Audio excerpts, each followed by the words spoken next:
In a deeply emotional and empowering move, Ghanaian gospel singer Anita Afriyie has officially shed her old identity, declaring her past self dead and embracing a fresh start after parting ways with her husband Danke. This bold declaration comes amid a whirlwind of personal turmoil, leaving fans and followers buzzing with questions about love, loyalty, and the courage to move on. But here's where it gets controversial. Her story isn't just about the breakup. It's a raw exposé of alleged betrayals that could challenge how we view relationships in the spotlight. Stick around, because this tale of resilience and reckoning is one you won't want to miss, especially as it unfolds with public reactions and pleas that might just flip your perspective on marriage woes. Anita Afriyie, the talented artist behind hits like those from her album Adehia Mogia, has captured widespread attention on social media following a candid live session where she opened up about the hardships she's endured since ending her marriage. Now reportedly living in the United States, having left behind her children and ex-husband in Ghana, she shared her experiences with a voice laced with tears and determination, painting a picture of a woman transformed by adversity.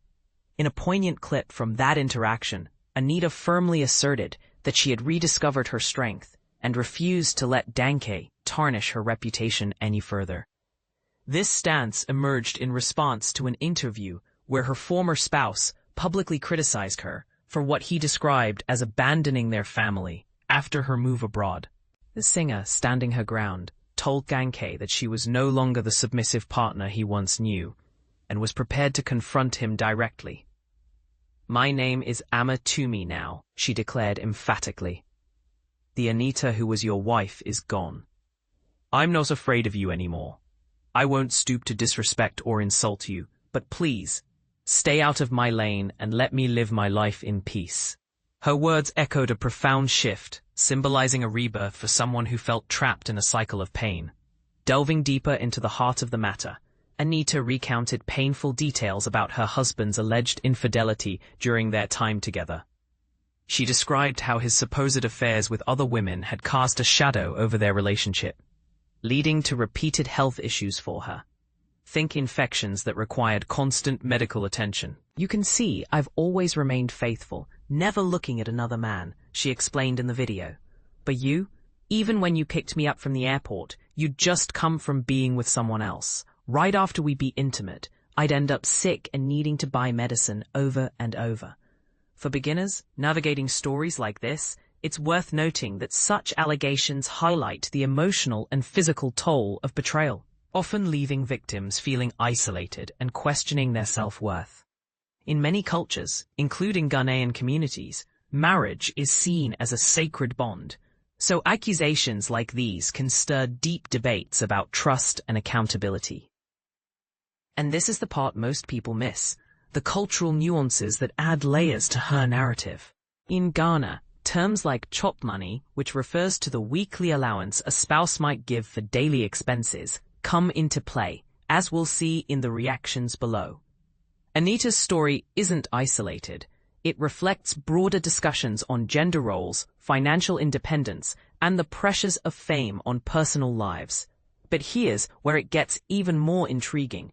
While she points fingers at Danke's behavior, some might wonder if relocating abroad without the kids complicates the picture of abandonment versus self-preservation. Is this a story of empowerment, or does it raise questions about parental responsibilities? We'll explore that as we dive into the public's take. Social media has been abuzz with opinions on Anita's heartfelt critique of her ex-husband, with users weighing in on everything from sympathy to skepticism. For instance, Awura Abena Bokiowa offered words of comfort. "It's all right, Mama Vim. God understands what's in your heart." Genevieve Kujen reflected on the broader challenges of marriage. "Marriage can bring so much trouble. You've handled it well, and may God bless you abundantly. You're an amazing mom." Evans Job Adu made a pointed observation. "It seems like once artists gain fame through gospel music, their marriages start to crumble." And Vera Owusu shared a personal policy shaped by cautionary tales. "Marriage is such a complex thing. back when you were in Ghana, receiving maybe 1,000 to 2,000 cedis weekly as pocket money for expenses. Since I was young, I've decided I won't send money to my husband if I'm living abroad. I've seen how some men squander their wives' earnings on other women or frivolous stuff, so I've sworn off that practice. These comments reveal a spectrum of views, from unwavering support to critiques that subtly question the dynamics of power and money in relationships. It's fascinating how Vera's stance introduces a counterpoint. Perhaps financial control or misuse is a hidden factor in many breakups, prompting us to ask, is Anita's experience a wake-up call for better communication in marriages? Or does it highlight inevitable tensions when one partner achieves success? On the other side of the story, Danke has publicly appealed for Anita to reconsider her choices.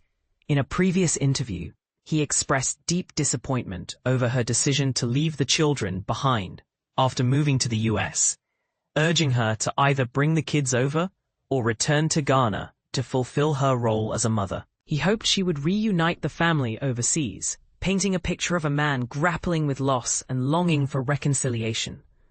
As we wrap up this compelling saga, it's clear that Anita Afriyie's journey touches on universal themes of heartbreak, healing, and the fight for personal freedom. But let's not shy away from the controversy. Her name change and accusations could be seen as a liberating act of defiance, or perhaps as a way to evade accountability. What do you think? Does she deserve this fresh start, or should Danke's pleas for the kids take precedence? Is infidelity a deal-breaker in marriage, or can couples overcome such hurdles with counseling? Share your opinions in the comments. We'd love to hear if you side with Anita's strength, empathize with Danke's appeal, or see a middle ground.